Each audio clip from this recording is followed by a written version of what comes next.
Hello and welcome to Power Up Your Life, brought to you by Live Well Events and Fabletics. We will get going with our next session, Power Your Mind and Body to Boost Your Emotional Health, in just a sec. Just some housekeeping. Make sure you post any questions you have for our panel in the Q&A area.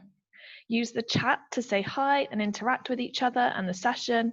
And most importantly, enjoy the session and the rest of the day. So, without any further ado, let's get going.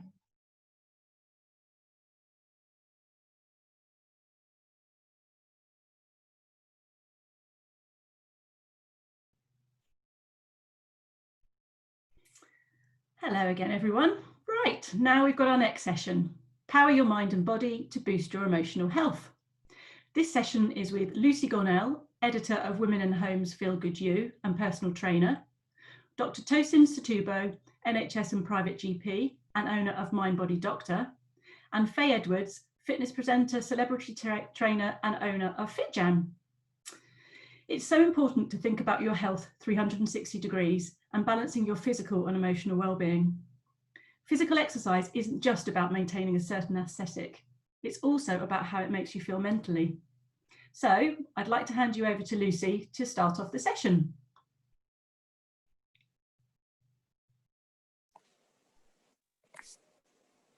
Hello, good morning. It's definitely, well, it's midday, so we're verging onto afternoon.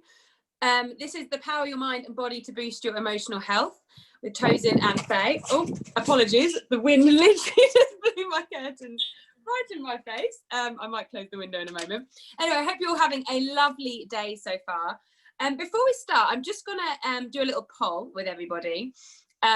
Basically, quick question. In the last 5 days, how many of you have felt overwhelmed, worried, or anxious? We've got a poll set up. Just say I have or not me. And then I'm going to go through and have a little look at the answers in a moment. So basically this session, this year has been a testing time, a really testing time for so many of us. And I feel like our health has never been as discussed as this year as it has in any other year. The whole 360 approach to health really is so important. Our emotional health, our physical health, our mental health. So I'm just going to check the results of this poll. How do I do this? This is a good question. 76% of you say you have felt overwhelmed, worried or anxious. So that's a staggering amount of people basically, and it just kind of goes to show that it's definitely an area which we probably need to be improving and working on, is our emotional and our mental health. And those results might have been different last year, pre-corona, pre-lockdown, pre the weirdest year I think any of us have ever experienced. So yeah, I think we can all agree we probably need to be a little bit more in tune with all areas of our health this year. But Faye and Tosin, can you each tell me what you define as emotional health? Because I think sometimes we might not really know what we're on about. It's not just all about crying.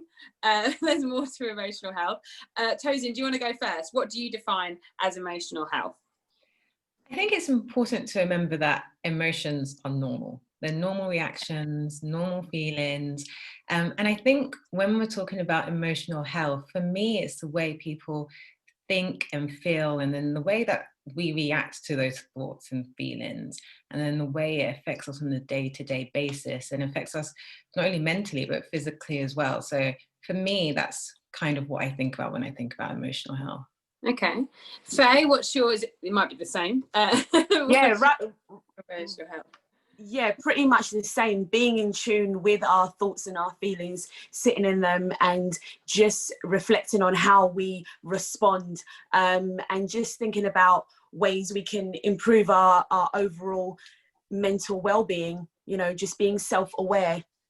Yeah, okay. So this year, I think, can you tell me if you've experienced any changes to, say, your mental health? I know on a personal level, this year I've never been more in tune with how I'm thinking, and I've noticed feelings come out that I thought I've never experienced before. Really, really bizarre.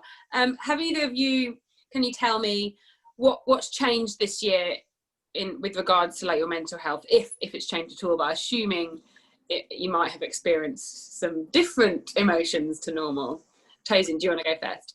Yeah, I mean, I would love to meet the person or anyone that hasn't been affected emotionally in some way this year, because gosh, what a year. I think, you know, this year has affected all of us in some way, shape or form. I think personally, obviously working as a doctor, I've had a big impact on my work life, but also on my social life, you know, being distant from a lot of people.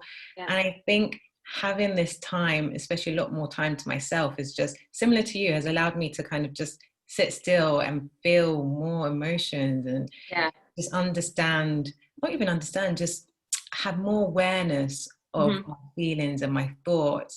And I guess maybe things that I personally need to work on and pay more attention to. So yeah, I can definitely say I've been affected this year, and I can definitely say that I think for the better. I think I'm more aware of my emotional Right. I love the fact you've seen the positive in that. Like for me, I'm like, no, I don't like this. I don't like the fact I'm so much more aware. I want to go back to the pre-corona times when really I just didn't have emotions. Faye, have you noticed changes in your mental health this year? And if so, what? Yeah, same really. I see it as being like, you know, the Big Brother house where everyone in this house is, the emotions are so heightened. Someone doesn't wash a dish and you're like, ah! You know, or you're having a really good day. You know, I feel like the lockdown this time is we've sat in our feelings a lot more, and emotions are super heightened. But the positive has been, yes, agreed, you know, just self-reflecting more and making a lot of necessary changes. So it has been an absolute whirlwind for all of us, for me. And yeah, I felt at the start, I felt very unsettled when you're out of your usual routine.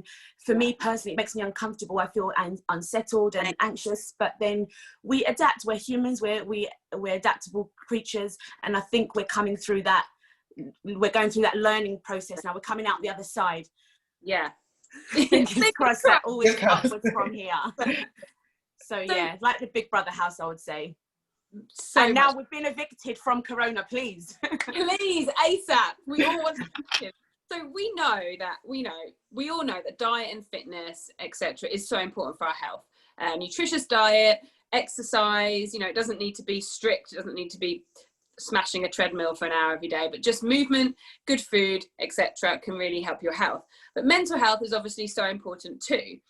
Is there any point in the others of diet and fitness if your mental health isn't well?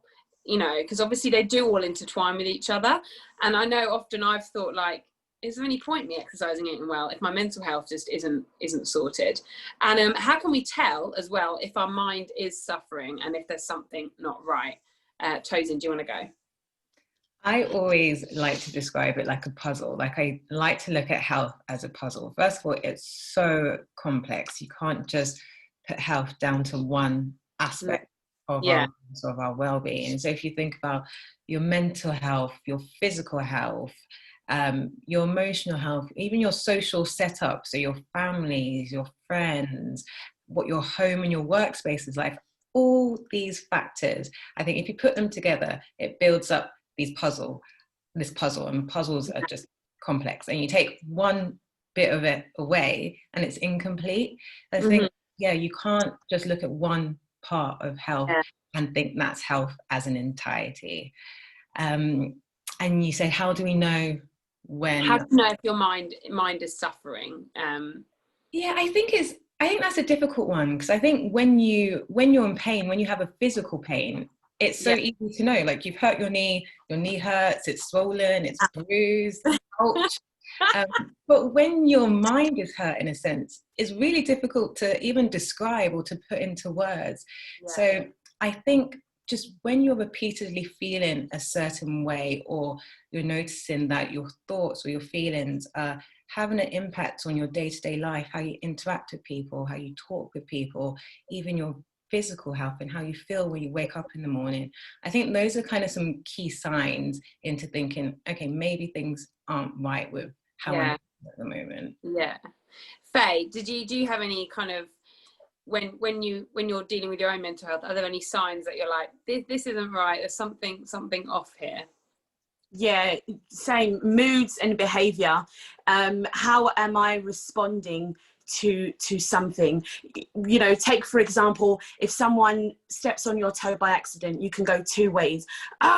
Be really angry, or no, it's okay. So I use that as to tuning to myself. I say, I kind of check in, how am I responding? Is that really getting to me and affecting me in such a negative way I can't cope? I need to look inside myself. I'm just projecting my bad thoughts or feelings or energy onto other people. So it's important to kind of, as I said, self-reflect, but not everyone can do that. It's quite hard. We all say, tune into yourself, you know, how are you feeling, or recognize this. Some people can't recognize. So I mean, it's not really an answer, I'm just putting it out there. How can we recognize? True. You know? Yeah, so true. Tosin, are women more prone to mental health issues? Because, you know, we've got hormones, we're flooded with hormones. I feel like some days, every day is a different day. I can't even predict some days. I could be a monster on Monday and a lovely person by Friday, who knows? Do you think women are more prone to kind of having to deal with mental health issues than men, because of the whole hormones, periods, etc.?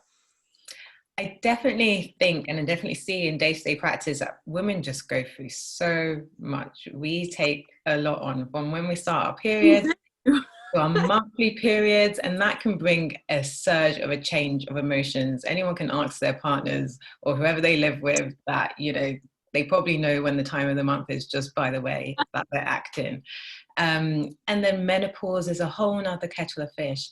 Yeah. So I definitely think as women, our hormones play a massive role on our moods and how we feel.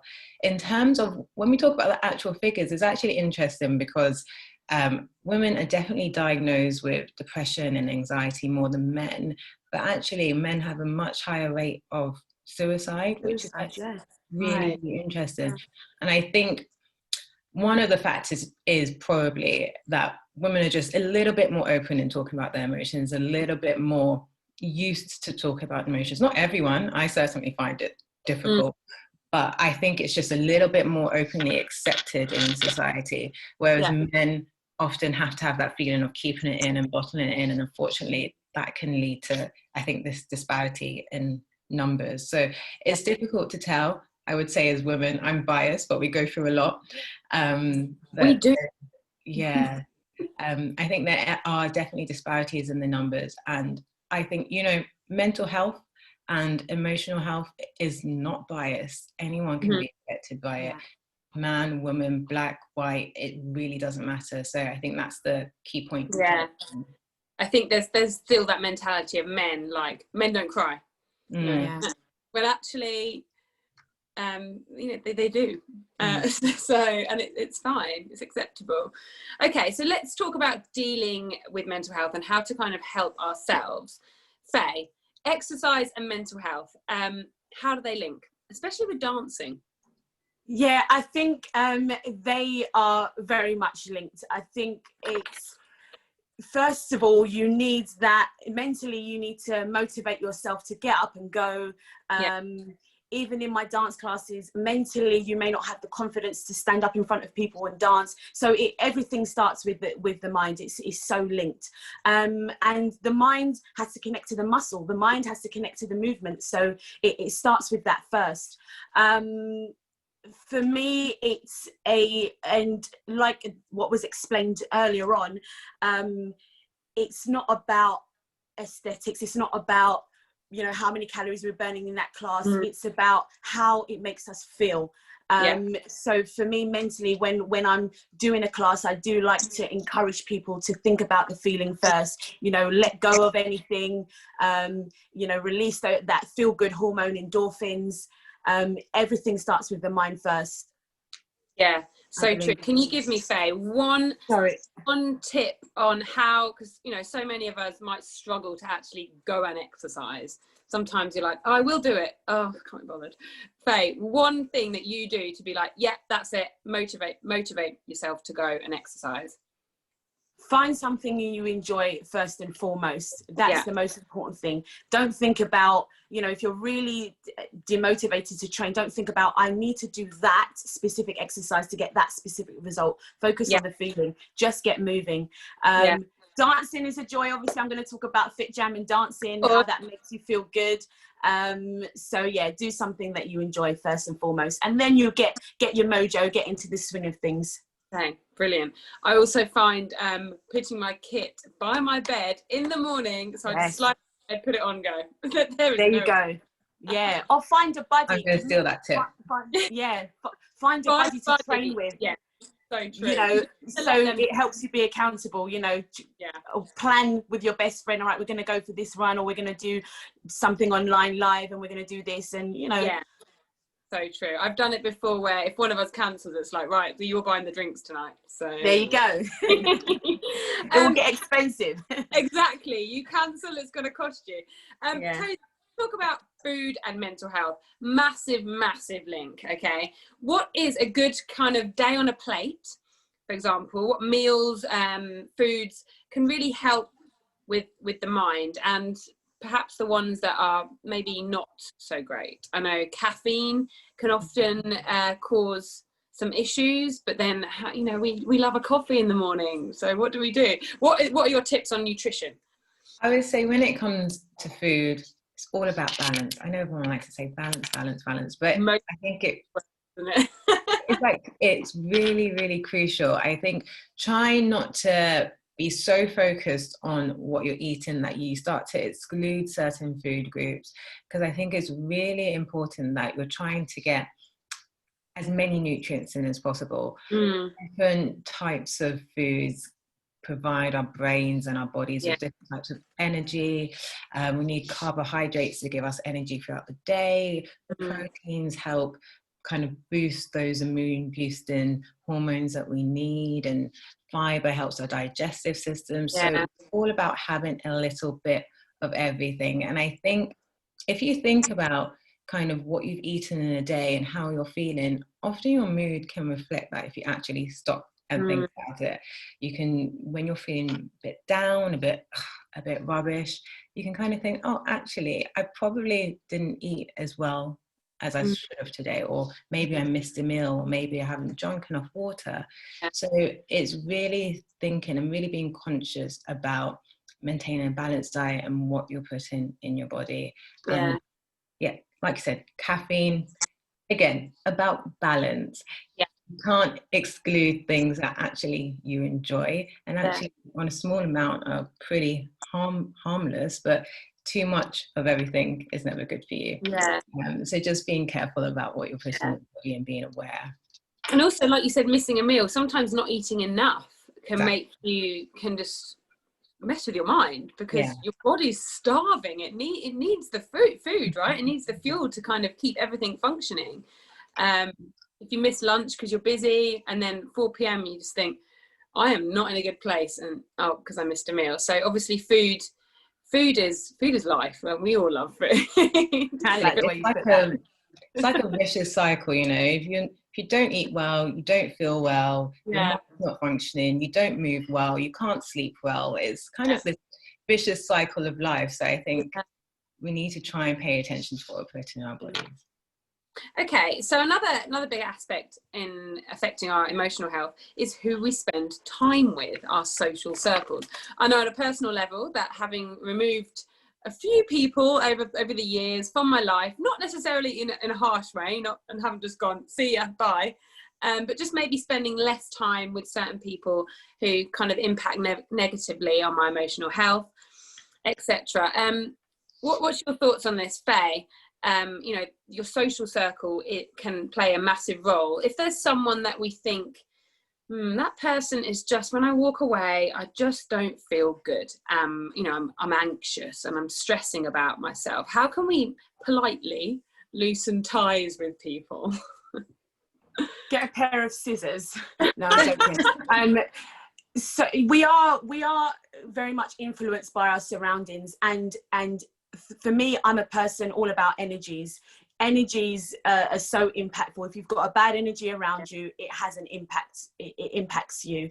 And I think it's a part of self-care. If you're looking after, if you're trying your best to look after, if you want to look after your, you know, mental well-being, your physical well-being, that, you know, you have to think about the people around you too. And although people may feel guilt or selfishness if they, you know, cutting somebody out of their life, but like you say, you can do it in a polite way, or like me, just be blunt, block, delete, swipe, you know, but we have to, it's hard, and we're all different anyway. Some people find it really hard and they're stuck in a position where they don't want to come across bad or hurt that person's feelings, but sometimes you have to put yourself first. If it's having such a negative impact on you, you have to move away, you know. So true. I really think, and I say this all the time, I said it in the last talk as well, your social circle has such, and that can even influence, you know, your kind of, if you want to eat right, it's every little thing. Exactly. If you're stressed about someone, you're like, right, sugar, cake, and now I feel worse, and now I'm not sleeping. It's just constant, like you were saying, Tosin, this whole vicious circle. Everything's just interlinked. It's mad, really. Faye, I've got another question about exercise. Obviously exercise is great for, you know, mental health, etc., but can we go too far? What are the signs of overtraining when exercise goes from being a positive to actually being a bit of a negative on our mental health? Yeah, like we spoke about, like Tosin said, balance, you know, it is a key word. Everybody's different, by the way. Some people, you know, an athlete will train a hell of a lot, they have to, whereas, you know, average person who has an office day job won't need to train to that level. So understanding that we're all different and have different thresholds. I think the signs that it may be going too far is when we get obsessed with maybe numbers, like counting the calories, how many calories, and I have that with clients. How many calories have I burnt in that session? I haven't burnt enough. And they don't understand difference of different training systems. In a strength training system, you know, you're going to burn different amount of calories to a cardio session. It doesn't mean to say that the strength training is not as effective or even more effective. So, you know, counting numbers, getting on the scales, how much do I weigh after every training session, you know, so things like that. That's when, those are the signs you've got to look out for, when it becomes no longer enjoyable, when you start to feel disappointed with yourself that you haven't done enough when you have done something, you know. So those are the kind of signs. Yeah, so true. So Tosin, how can you explain how mental health can start to physically affect someone? So, you know, hair loss from stress, loss or gain of appetite. What are the signs that maybe maybe you burn out, or you're stressed, or, you know, there's obviously a lot of things that can show on the surface as well. Yeah, I definitely think, you know, our physical health and the way our bodies are reacting are really good signs of our mental health not being, you know, the best or where it should be. I mean, you mentioned a few things like, you know, your hair falling out. I think if I take anxiety, for example, when we're anxious, our body releases a hormone called adrenaline, and that gets us going. And a little bit of adrenaline is great. It gets us excited. If we're doing sports, it's great for us. But it's when you have that constant pressure of adrenaline on your body and on your body's organs, it can take its toll. So you can feel feelings of palpitation, shortness of breath. Your gut is a really, really good sign when it comes to how you're feeling. It can go in overdrive. You can be rushing to the toilet all the time, getting tummy aches. So a few things like that. It can really manifest itself from the way our skin flares up, acne, eczema. So, you know, lots and lots and lots of different ways. That's not to say that every physical kind of health problem you have is down to your mental health, but yeah, it's definitely something that we look out for, and it's definitely something as doctors we talk about and we ask our patients, or sometimes as doctors it's things that we pick up if the patient hasn't necessarily picked up on themselves. Like if someone comes with, let's say, tummy problems, you know, it's good for the doctor or for you to start thinking about, actually, am I stressed? Am I anxious all the time? So it definitely does affect how we feel physically and our physical health. It's crazy, isn't it? Something that we just don't really think about so much, like stress, and it just has such a key part. I know when I'm stressed, my stomach is like a knot, and anything I eat just doesn't go down, and it's like I'm constantly bloated. But when I'm eating calmly, everything's smooth, and it's just so bizarre. So another big topic on mental health is sleep. Sleep is huge, and I feel like the past couple of years have been the years of sleep. We're all obsessed with sleep. We're tracking it, we're talking about it. How did you sleep? Did you sleep well? I slept for 8 hours. I slept for 9. I slept for 6. It's just massive. Can you each tell me what you do to make sure you get good sleep? Because sleep, Tosin, as I'm sure you'll agree, does play a big part in our mental health. It plays a big part in everything. Sleep is the glue that holds us together, I always say. How do you each make sure you're getting top sleep to really help with your body and mind? And apologies, I'm just about to sneeze. Oh, bless you in advance. Just gone. Anyway, sorry, carry on. Well, Dr. Tosin, I might need your help. I can't sleep. No. So, but the thing is, I know how important I'm always preaching to clients, you know, you have to have your 8 hours sleep. And I preach to myself that. But since lockdown, I should have mentioned earlier on, but that's one thing that's been affected a lot, staying up late. But then I've just created that bad habit, I think. And the impact it has, like a baby, the way they express themselves, they're just crying because they haven't got sleep. That's how I feel. But obviously I can't do that. I can't cry like that. I'm an adult.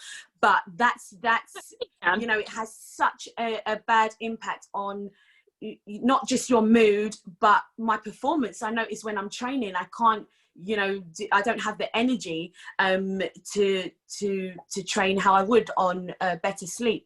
And I'm not necessarily saying that I'm getting less than 8 hours sleep. Sometimes if you go to bed really, really late, you still get 8 hours sleep. You're still feeling tired because I think our body clock is used to going into like hibernation at a certain time. I mean, I'd love to hear your advice on this, Dr. Tosin. I call you doctor. Look at me just trying to get a free consultation here. There's about how many people here? Doctor, I can't sleep. Help me. But I'm being honest, you know. But yeah, it's super, super important. I feel the impacts of it. It's just like your fuel. Your food is your energy source. That's your fuel to keep you functioning, and brain function. Sleep is just as important. Yeah. So doctor, over to you. Help us. Wow, the pressure. I wish, you know, I would be the biggest hypocrite if I said that, you know, my sleep was great. I went to sleep on time every night. I got 8 hours every night. It just doesn't happen. I mean, I guess some people out there it happens for, and I would love to get some advice from those people. But I think just as Faye says, we know how important sleep is. It's just about knowing how to get that sleep. And we always talk about sleep hygiene, which is about creating the right environment to get the optimal amount of sleep. And I think that's different for everyone. And I think it just takes trial and error.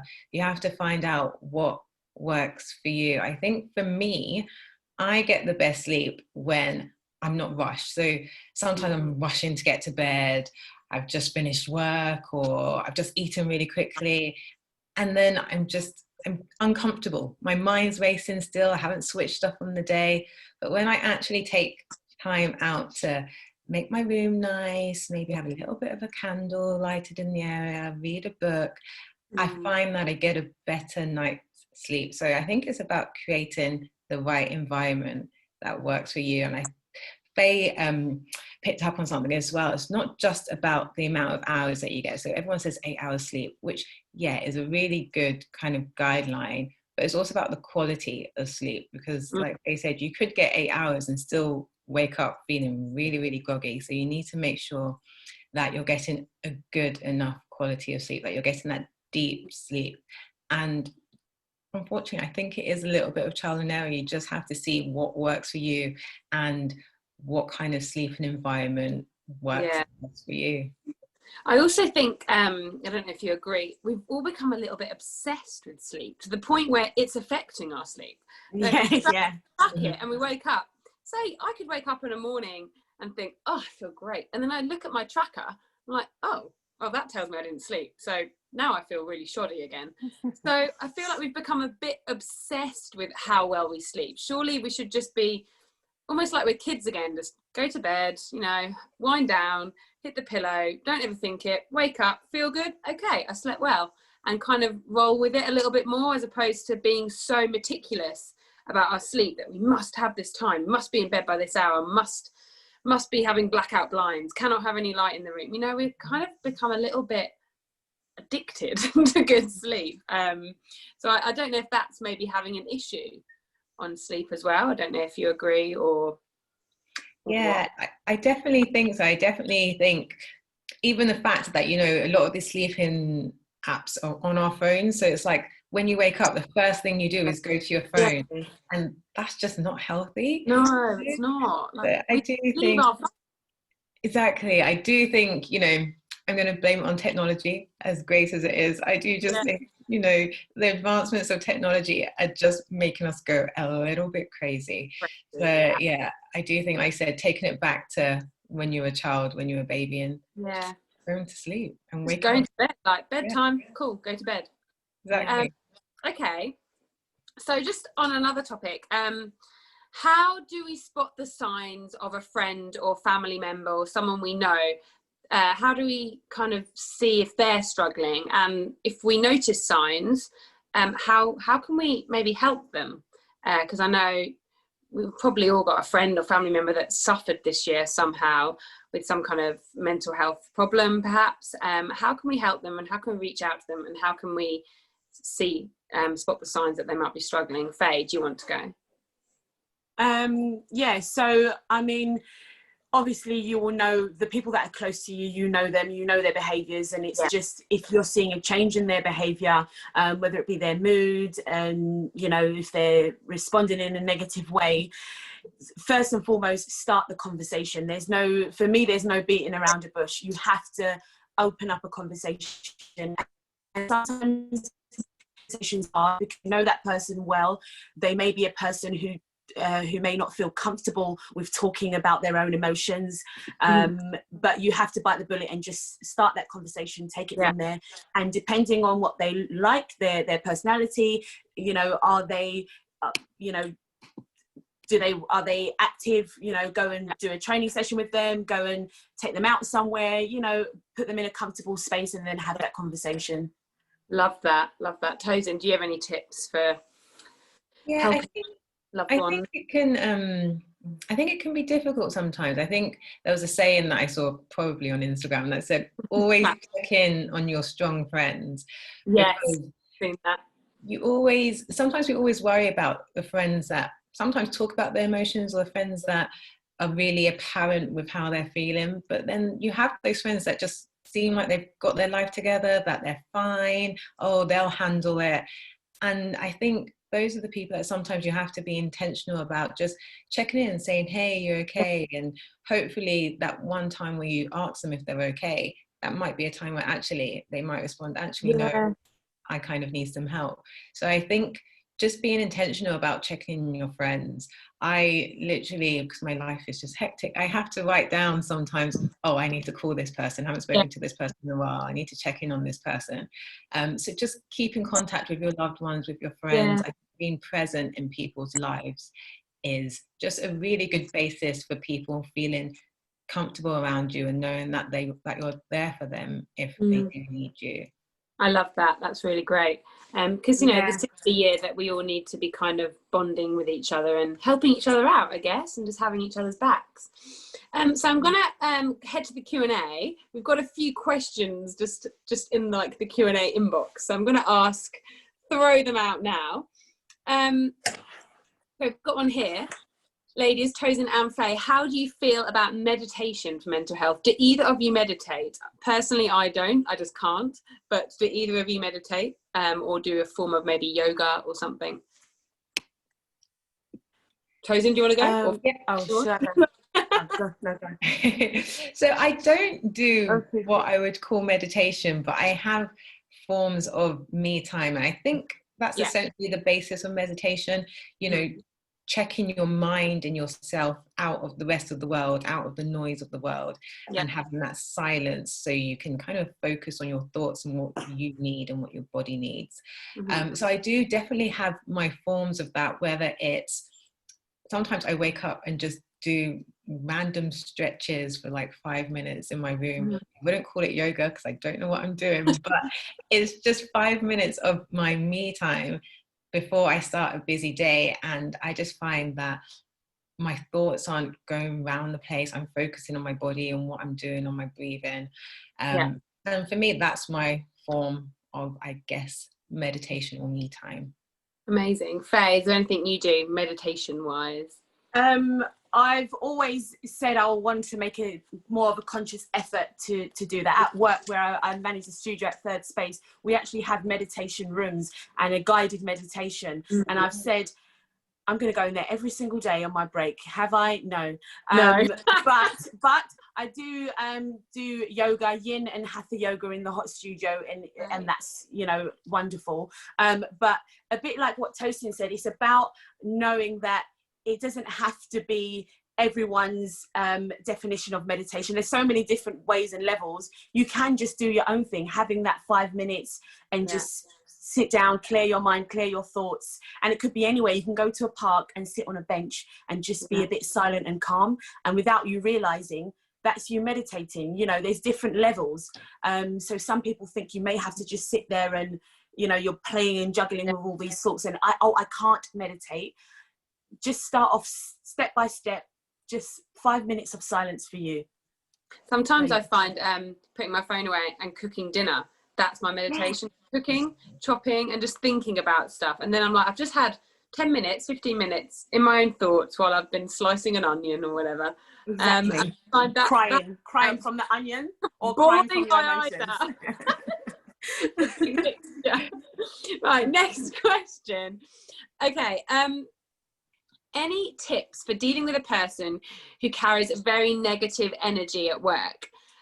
So Rosie has written this question. Otherwise, she loves her job and the rest of her team, but there's someone negative there. This person drags her down and doesn't share the same passion for what they do at work. Any tips for dealing with that kind of negative person? Maybe even trying to get them into your thinking of being a little bit more positive and getting them on side more.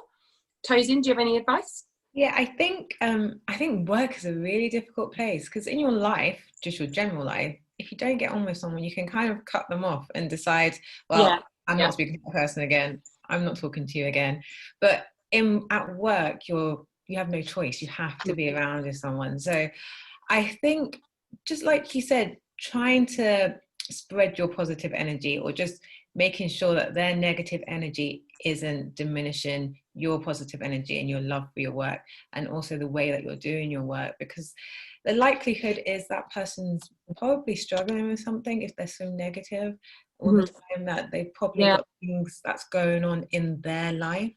So try not to take it personally and trying to understand that, you know, everyone's different, and trying to maybe have a little bit of empathy for that person instead of looking at them as they're so negative, trying to maybe think, okay, what's going on in this person's life? Maybe there's a way that myself or the team can help them. Yeah, that's so true. Faye, do you have any tips, or I'll throw a question at you if you want? Okay. I agree. You know, you can you know, have a little bit more compassion or have the conversation. Or I always say, if you can't change someone's behavior, which we can't control others around us, we can control our own. So maybe it's about, you know what, that person is the way that they are. Let me control how I respond to that, and just becoming, you know, just having to put a block on how they behave because it's impacting you. So if you can't change it, we have to change ourselves, how we respond to it, if that makes sense. So true. So true. Okay, I've got another question here. Any tips? I like this one. Any tips for dealing with a negative partner? So, you know, in a relationship sense, who does not want me to participate in events like this? Oh, Maybe I should. You go first, Tosin. no, Faye. Oh, you put me on the spot. Your tongue. I feel like an agony aunt. I think that's a very difficult one. I would say maybe you need to look at your relationship in a bigger aspect. So are there bigger issues, underlying issues that are in your relationship, or kind of the communication that you have with your partner, and the fact that, you know, they're not supporting you in things like this. And I think also explaining to your partner as well what you're doing and why you enjoy it and how it makes you feel, because I think sometimes, I will even be honest, even with my partner, I'll be like, oh, I'm doing this thing on Zoom, or I'm doing this thing on social media. And sometimes we can just make it feel like a bit flippant, or we don't really explain what we're actually doing. And sometimes he'll be like, oh, what are you doing? Like, that doesn't sound like anything interesting. Yeah, they get it. Exactly, they don't get it. So sometimes when I sit down and explain, this is what it is, this is why I'm excited about it, sometimes he's like, okay, I get it.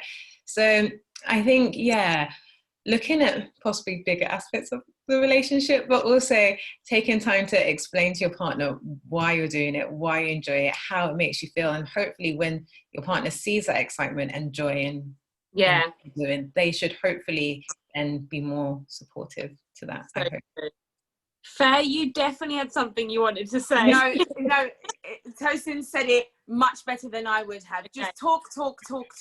You have to have a conversation and dig deeper into why that's an issue, because it's not the event that's an issue. There is more underlying issues there. So just talk. Talking is everything. This year more than ever, I've been talking to so many people. I've become like this open book, and I just have all these feelings that just flood out of me all the time. You should write a book, Lucy. You should write a book. We'll never talk to her. Okay, I've got another question. Faye, what is the best way to plan your workouts for the week? I love Fit Combat and Fit Jam so much, and do tend to gravitate to that type of workout. Should I be trying to break it up a lot more with other things? And if so, what? Because we want to kind of do different things, I guess, to really help our health, help our mind. We don't want to always be in a funk and constantly stay in the same thing. How do you plan your workouts? Yeah, so obviously I am a believer of doing what you enjoy, but if you do want to, I do also believe, just like Live Well's ethos is having a 360 approach, and in the world of training, we should have that. So your strength work, you know, cardiovascular activity needs to be there. Mobility and flexibility is key. So mixing it up. So if you do the combat, that's your cardio kind of, that's your cardio work. Strength is key. Think about the physical body. As we age, our muscles deteriorate, and strength is what we need to be able to do everyday lifestyle things. As we mature, we will need the ability, the strength to walk up the stairs, to carry our shopping, etc. So I believe in training for purpose, training for our lifestyle, and training to live strong and long as possible. So, you know, write it down what you're going to do for the week. Monday is strength. Tuesday I'm going to do a yoga and a stretch and a meditation. Wednesday I'm going to do cardio. Thursday I'm going to have off. So just structure different training systems in 1 week. And if you need the advice, you know, seeking advice from a trainer or one of your instructors or what have you. You must do my classes who asked that question, so feel free to ask away. So yeah, I hope that makes sense. And also put your workouts in like appointments, as though, you know, you're going, that's your workout. It's his appointment. It's not something you can be like, if I feel like it. This is like a meeting with yourself almost, or the gym or whatever, wherever you work out. So then you will just stick to it. It's in that diary, it's scheduled, you're going, no getting out of it. Exactly. Yeah, I love that. We've got time for one more question. I'm going to scroll down here. I struggle to have that conversation with friends and family when I'm anxious. So going back to the question I asked before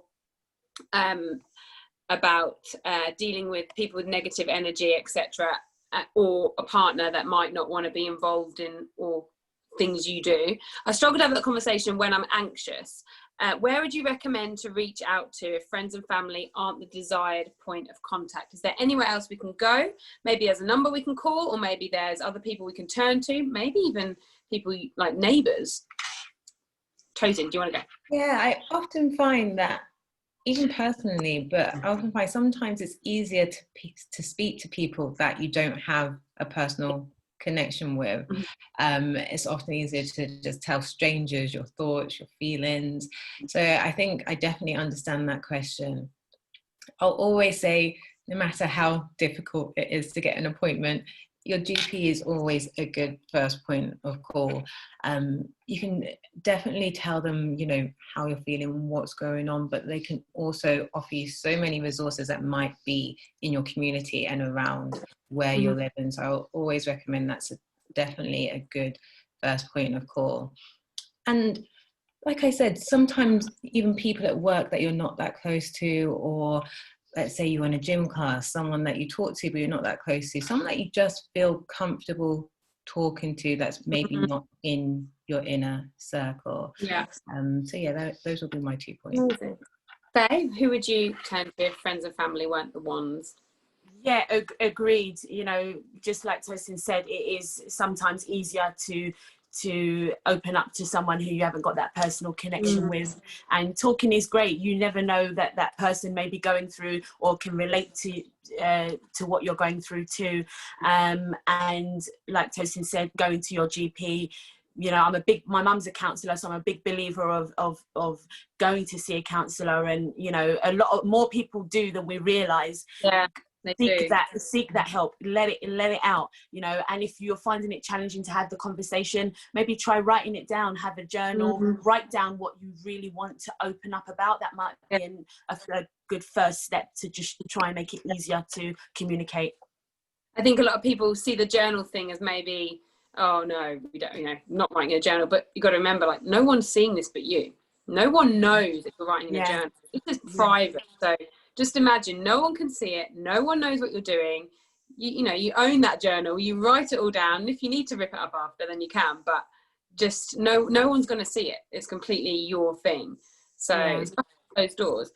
Okay, so our time is up, but I'm going to finish with a quick question. I want you each to give me one tip, the one thing you do on a daily basis that really helps with your mind or your emotional health, or just helps keep your mental health steady and on track. What's the one thing you do? Is there something daily that you do? Anyone can go first, whoever's first point pops in their head.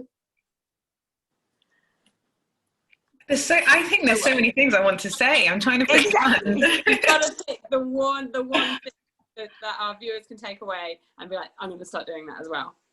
I always try to, even if it's I don't write it down, I always try and think at the end of the day of one positive thing from that day, no matter how small it is. So it can be like, I don't know, I walked instead of taking the bus, and or I talked to that friend, or it could be something big, like I accomplished that goal that I wanted to, just something that made me feel positive that day. Because I feel like if I think about that before I go to sleep, hopefully I wake up still with that positive energy. That's a feeling, and that's a vibe. That's a lovely one. I love that one. And Faye, what's your one thing? I like the way you said one thing. Don't one go on. thing. I know. I don't do it every single day, but just simple positive affirmations to myself. I say things like, I'm strong, I am phenomenal, I am powerful, I am brave, I'm courageous, I am this, I am that. And you know, sometimes you've heard people say it and it may feel a bit cringy doing it or saying it, but when you really, really say it and with conviction and believe it, it just changes your day and your thought process. I do that when I go into a heavy training session. I say these positive affirmations to myself and it changes my performance. So self-belief affirmations. And even if you're not feeling it, it's that case of fake it till you make it. Fake it till you make it. It's like when you're feeling down, just literally smile, like force a smile. And before you like, okay, actually, I'm not that down. You just have to, even if you're alone, like a little smile to myself. Yeah. Me and my friends used to do this. We'd say, all right, let's fake laugh. And it'd be so terrible. Like you'd fake laugh, and then eventually you would be in hysterics because it's just so bad that it's just turns good. There So we try go. a fake laugh. Love that. Love that. it. Well, thank you so much. You've both been fantastic and shared so much amazing advice. And hopefully everyone watching has been able to take lots of tips away, from food to exercise to fake laughing. So, yeah. Ladies, that was so good, so much fun, but lots of great information in there. And I think you can see by the amount of questions and comments from everyone about the advice that you were giving and wanting to, we could have gone on for a lot longer. I hope you enjoyed taking part in it too, because it really was such a great session. So thank you from us for taking part. Thank you. The next session will start at 2 o'clock and is Powering Your Lifestyle Wardrobe with Fabletics. And don't forget, anyone attending the session will be in with a chance of winning an entire Fabletics wardrobe. So 5 leggings and bra tops, as well as 2 VIP tickets to Live Well London. I showed you earlier, but I am sporting a outfit from Fabletics, this really lovely swing top and these lovely leggings that are buttery soft with pockets, holding my tummy in. So well worth hanging on and coming to that session, because it's great. So thank you very much, and I will see you all at 2 o'clock. See you later. Thank you. Bye.